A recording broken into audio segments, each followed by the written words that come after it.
Dr. Seward's Diary. 11th September. This afternoon I went over to Hillingham, found Van Helsing in excellent spirits, and Lucy much better. Shortly after I had arrived, a big parcel from abroad came for the professor. He opened it with much empressement, assumed, of course, and showed a great bundle of white flowers. "These are for you, Miss Lucy," he said. "For me?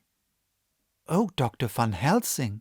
"Yes, my dear, but not for you to play with. These are medicines." Here Lucy made a wry face. "Nay, but they are not to take in a decoction or in nauseous form, so you need not snub that charming nose. Or I shall point out to my friend Arthur what woes he may have to endure in seeing so much beauty, that he so loves, so much distort. Aha, my pretty miss, that bring thee so nice nose all straight again. This is medicinal, but you do not know how. I put him in your window. I make pretty wreath and hang him round your neck, so that you sleep well. Oh, yes, they, like the lotus flower, make your trouble forgotten.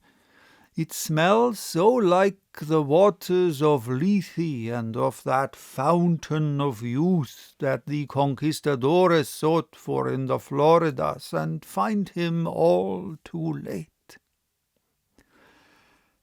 Whilst he was speaking, Lucy had been examining the flowers and smelling them. Now she threw them down, saying with half laughter and half disgust, "Oh, Professor, I believe you are only putting up a joke on me. Why, these flowers are only common garlic." To my surprise, Van Helsing rose up and said with all his sternness, his iron jaw set and his bushy eyebrows meeting, "No trifling with me, I never jest. There is grim purpose in all I do, and I warn you that you do not thwart me. Take care, for the sake of others, if not for your own." Then, seeing poor Lucy scared, as she might well be, he went on more gently.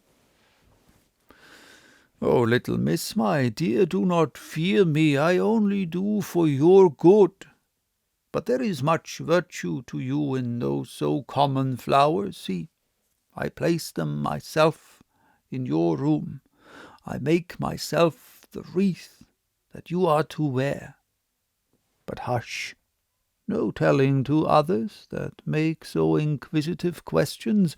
We must obey, and silence is a part of obedience, and obedience is to bring you strong and well into loving arms that wait for you.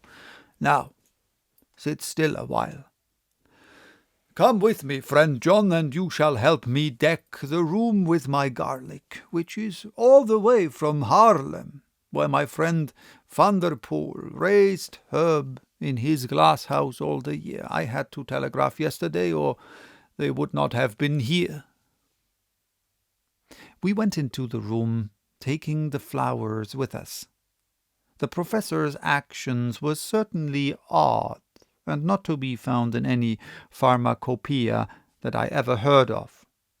First, he fastened up the windows and latched them securely. Next, taking a handful of the flowers, he rubbed them all over the sashes, as though to ensure that every whiff of air that might get in would be laden with the garlic smell. Then, with the wisp, he rubbed all over the jamb of the door, above, below, and at each side, and round the fireplace in the same way.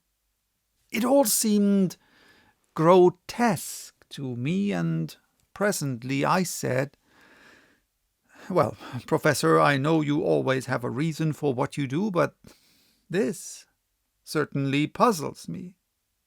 It is well we have no skeptic here, or he would say that you were working some spell to keep out an evil spirit." "Perhaps I am," he answered quietly as he began to make the wreath which Lucy was to wear round her neck.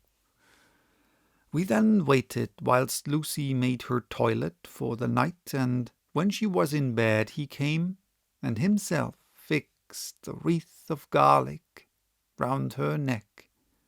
The last words he said to her were, "Take care, do not disturb it, and even if the room feel close, do not tonight open the window or the door." "I promise," said Lucy, "and thank you both 1,000 times for all your kindness to me. Oh, what have I done to be blessed with such friends?" As we left the house in my fly, which was waiting, Van Helsing said,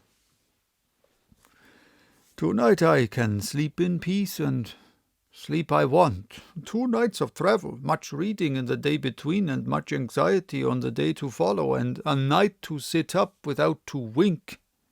Tomorrow, in the morning early, you call for me, and we come together to see our pretty miss, so much more strong for my spell, which I have work. Ho, ho!" He seemed so confident that I, remembering my own confidence 2 nights before, and with the painful results, felt awe and vague terror. It must have been my weakness that made me hesitate to tell it to my friend, but I felt it all the more like unshed tears.